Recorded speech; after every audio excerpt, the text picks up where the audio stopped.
What's up? Thank you for swiping on this video.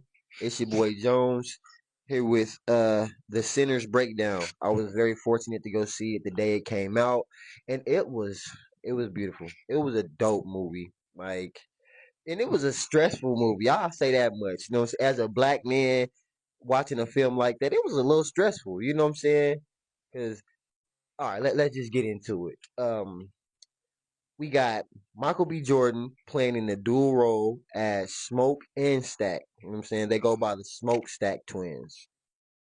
The Smokehouse twins consist of Smoke and his brother Stack. They're from Mississippi, but they've been in Chicago for like the last 7 years.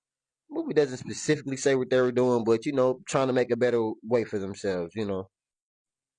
Upon returning home, they buy this meat factory from a KKK Klans member.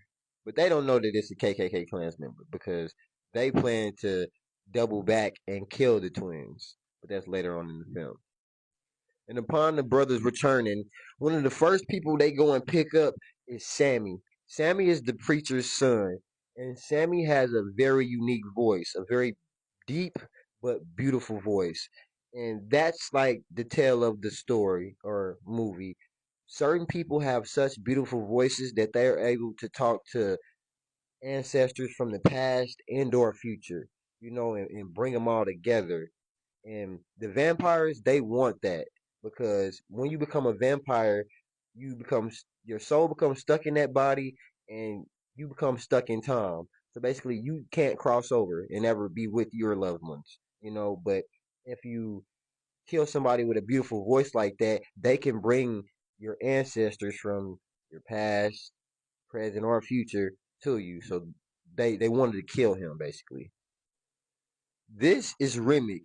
He's supposed to be the bad guy, but he kind of fucked me up because he almost had like a noble cause within the movie. Because when you get infected or become a vampire, they share a hive mind. So once I bite you, I know all your deepest, darkest secrets about you, your family, or whatever. You know what I'm saying? If you know how to please your lady, so do I now. You know what I'm saying?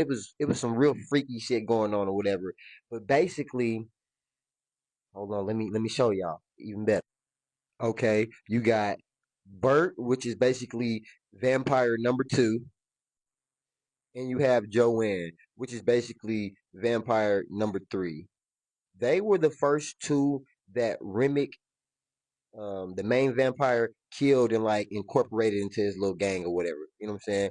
But they are he he's the nephew of the KK Klans member who sold the Smokestack twins the shack, the juke joint, and they were planning to go back and kill them. Like I said, they all share a hive mind, so that's what eventually led the vampires to the juke joint in the first place. Because he had seen the wickedness that they were finna do, so he was coming off as like an evil preacher vampire type. You know what I'm saying? Like, I'm really here to save y'all. I'm not really here to punish y'all, and it'll be better this way.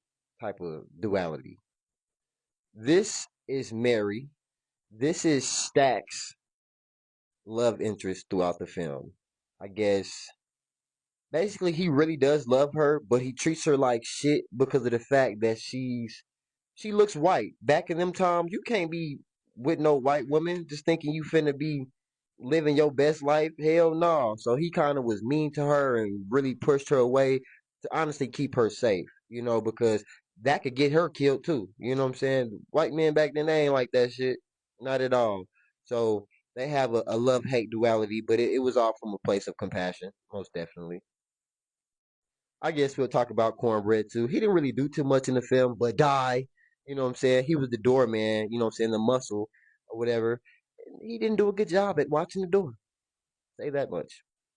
And this is Grace Chow. Her and her husband ran like a supermarket and like another, like, I don't know, it was like a clothing store or some shit like that. I don't know. But she was contracted to like make the signs, and he also bought like fish and stuff like that for the it was the grand opening of the juke joint or whatever, and they wanted them to come. And they basically had plot armor. They're vampires. They can't get in unless you invite them. You know what I'm saying? And they gotta be gone by dusk. You know what I'm saying? So we fine. We just gonna wait here until morning. Nah, she couldn't do that. But y'all will see when y'all go to the movies.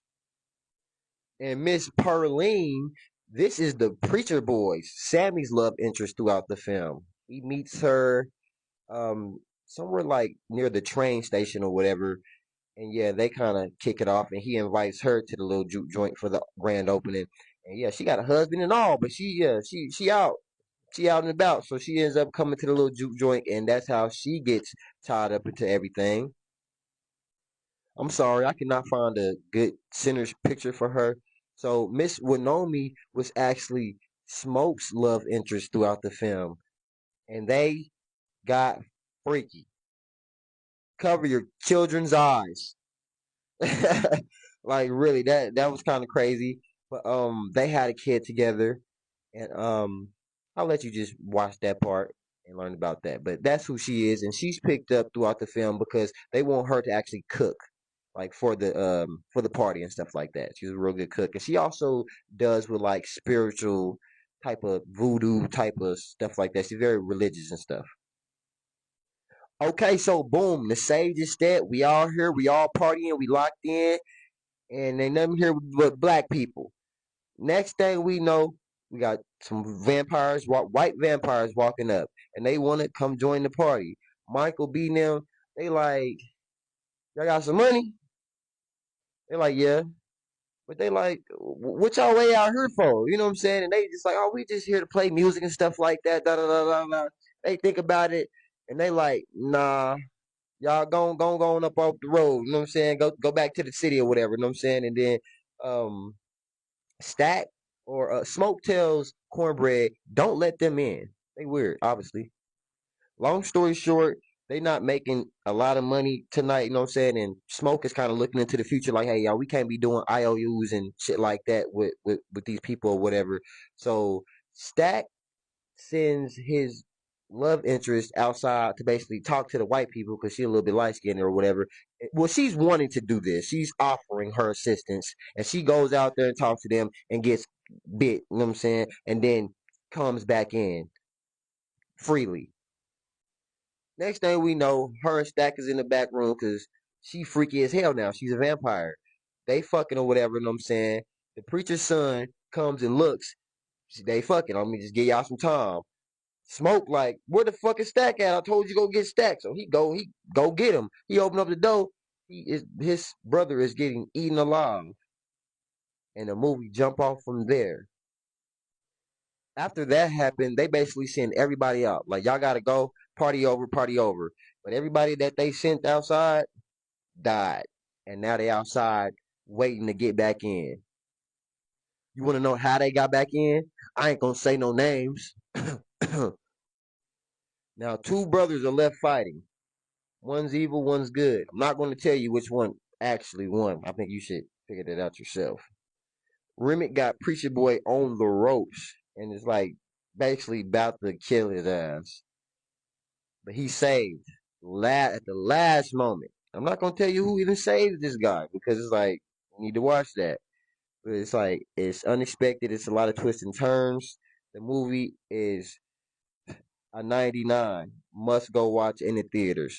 And it's actually scary too. It's very dark and gritty. You're gonna love every moment of this Southern Mississippi, you know what I'm saying, slang. You know, they have a lot of real nigga moments in this movie. So y'all gonna love every moment of it. Go see it. Sinners available in theaters right now. Get your tickets. Take your family. Leave the kids at home because look, like I said, it's real around here. But yeah, y'all gonna love it.